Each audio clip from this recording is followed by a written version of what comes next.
साहब साहब, आपकी नज़र में एपीसी बुलाने का फैसला कितना बरवक्त और दुरुस्त है? और इस एपीसी के साथ साथ जैसा कि इमरान खान की जानिब से ग्रीन सिग्नल दिया गया है कि उनकी जमात इसमें शिरकत करेगी, क्या इसके बाद सियासी दर्जे हरारत में भी कमी के कोई असरात नज़र आ रहे हैं आपको?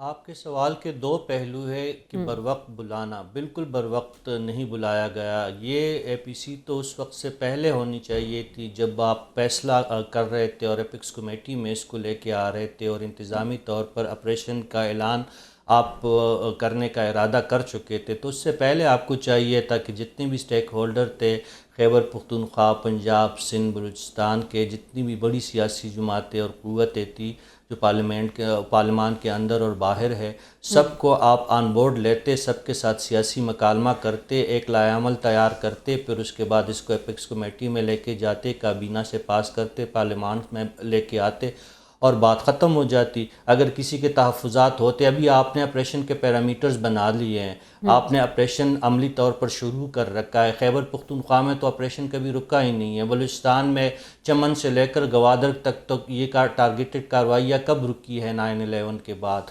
और खैबर पख्तूनख्वा में भी यही सूरत हाल है। बाजोड़ से लेकर वज़ीरिस्तान तक मुसलसल दहशतगर्दों की कार्रवाइयाँ भी जारी है और उसके ख़िलाफ़ अफवाज पाकिस्तान और जो बाकी इदारे हैं सिक्योरिटी के, उनकी अमलियात भी जारी है। अभी कल परसों ही की बात है, हमारे बहुत ही अजीज़ दोस्त सेनेटर हैदतुल्लाह वो शहीद कर दिए गए 5 साथियों समेत। बहुत ही इस ख़ानदान के साथ एक करीबी राब्ता है हमारा।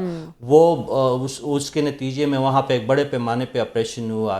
फिर आप जो सियासी पहलू इसका पूछ रहे हैं, बर वक्त तो बिल्कुल मेरी नज़र में ये नहीं है। अच्छा इकदाम ज़रूर है, लेकिन अगर आपको नताइज वाकई दरकार थे और सियासी मुफाहमत की आप फ़िज़ा हमवार करना चाहते और कोई मुखासमत ना बनाते, तो इससे पहले आपको ये इजलास बुलाना चाहिए था और फिर इसके हवाले से आप फ़ैसला सुनाते। अब भी ऑपरेशन के बारे में बहुत सारी एम्बिग्यूटी है। कोई कहता है कि इसको ऑपरेशन का नाम दिया जाए, कोई कहता है कि इसका ऑपरेशन का नाम ना दिया जाए, कोई कहते हैं कि नहीं ये एक प्रोसेस होगा, एक अमल होगा। बिल्कुल कन्फ्यूज़्ड है हुकूमत ख़ुद से भी।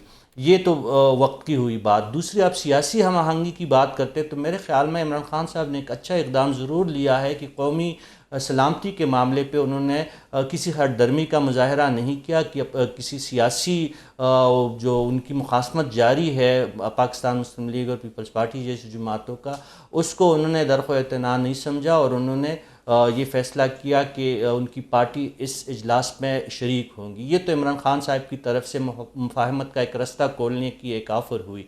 लेकिन दूसरी जानिब क्या ये मेरे दोस्त बैठे हैं कानून और आईन को बहुत बेहतर समझते हैं, क्या कोई ऐसा रास्ता निकल सकता है या हुकूमत इस बात पे तैयार हो सकती है कि इमरान खान साहब को पैरोल पे रिहा करके वक्ती तौर पर इस इजलास में शिरकत के लिए लाया जाए?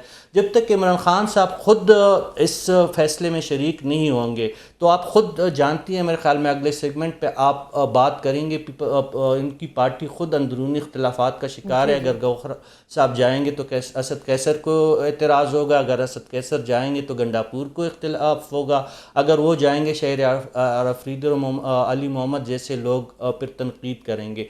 तो ये जो बड़ा मसला है, अगर आप समझते हैं और हमारे इस मुल्क के जो बागडोर जिनके हाथ में है, अगर वो समझते हैं कि ये ऑपरेशन इस मुल्क के लिए ज़रूरी है और इसके नताइज, मस्बत नताइज भी हमारे लिए अहम है, तो फिर आपको थोड़ा सा आपको लचक का मुजाहरा करना होगा। इमरान खान साहब की बराह रास्त शमूलियत का कोई इंतज़ाम करना होगा। जिस तरह वो सुप्रीम कोर्ट में पेशियों में पेश हो रहे हैं, इसी तरह अगर आप फिज़िकली उनको नहीं ला सकते तो कम से कम उनकी ऑनलाइन शिरकत को यकीनी बनाएं।